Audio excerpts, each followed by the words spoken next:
name is Renee Mack Jones. I'm a stay-at-home mom of two in my late 20s. I have a beautiful 4-year-old daughter and a handsome 10-month-old son. I've been married to my husband Ed for almost 6 years. We live in Atlanta, and I am a for real housewife. The best part about being a stay-at-home mom is really getting to know your kids. I feel like I know my children. I know my son's cry. I know when he's sleepy. I know when he's hungry. I know how to make his baby food the best way so that he'll eat it up. And I know my daughter. I know her habits. I know what she likes and what she doesn't like. I get her jokes. When she mentions something, I have a reference for that. I know who she's talking to and where she may have picked up something from. I feel like I really get a chance to know my kids. I know most of her experiences. Most of them I share with her. So that's the best part of being a stay-at-home mom. I remember when my daughter was a year old, when she had her first birthday party. We got memberships to the High Museum and the Atlanta Zoo and all sorts of kid-friendly activities here in Atlanta. And that year, we just experienced everything together. It's fantastic. I love then, at that year, I just said, this is the best time. And it's only gotten better, and now I'm excited to share the same thing with my son.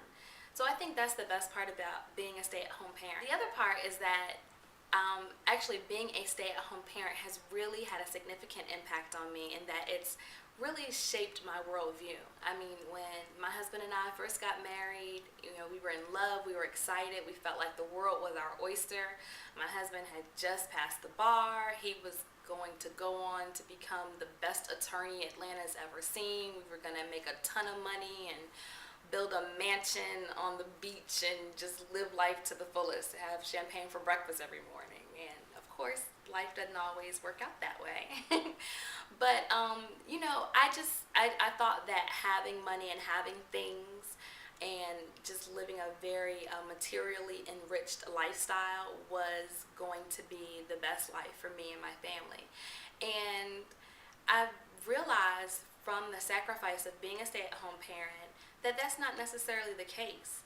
And it's really given me an opportunity to look at things from a different perspective and to realize that in our society we've created these constructs that can sometimes stifle us. We put ourselves into these boxes and we feel like if we can't fit into them, if we can't achieve what we think we should have materially by a certain age or by a certain point in our career, that we failed somehow.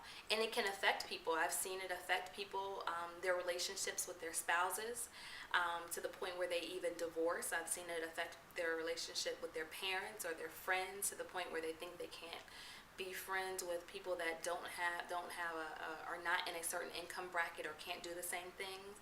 And I've even seen it affect people to the point where they feel like they need to check out of this life, where they commit suicide or they run away because of not having what they think they should have achieved, not fitting into the construct that they've created. And so I think being a stay-at-home parent has really helped me to develop a more mature and a more realistic worldview and really a better understanding of what's really important in life. I think the most challenging part of being a stay-at-home parent, for me especially right now, is that I feel that I've discovered my thing. What I want to be when I grow up, the thing that I was destined to do, something that I'm good at, something that I'm passionate about, something that I think is very good for the community and for the world and for families. But it's challenging for me to find the time to really dedicate to that, because I'm committed right now to dedicating most of my time to being the stay-at-home present parent for my children. And my children are very young, and so they're very demanding on my time right now. business that I'm starting is a marital mediation business because, like I spoke of when I talked about my worldview, I see that people are losing sight of what's important. And I have a passion for helping people stay together, especially when they have children, helping them realize ways that they can work out their problems without divorce and without living in misery. And I think that that's through mediation. And so I'm committed to starting my business, Resplendent Marriage, which is a mediation firm to help people use mediation to stay together. And I don't know how I'm going to give my business all that energy and time that it needs to get started and continue to be present and be the stay-at-home parent with my kids. But I know that I will figure it out because I refuse to compromise on the care that I provide for my children, and I refuse to compromise on the importance that I place on my relationship with my husband. But I also know that Resplendent Marriage is for me. It's what I was put here to do, and I will do it, and I will do it and do it in excellence. And I don't know how it's going to happen yet, but I know it will happen because I won't compromise, but I'm committed. And that's why I'm a For Real Housewife.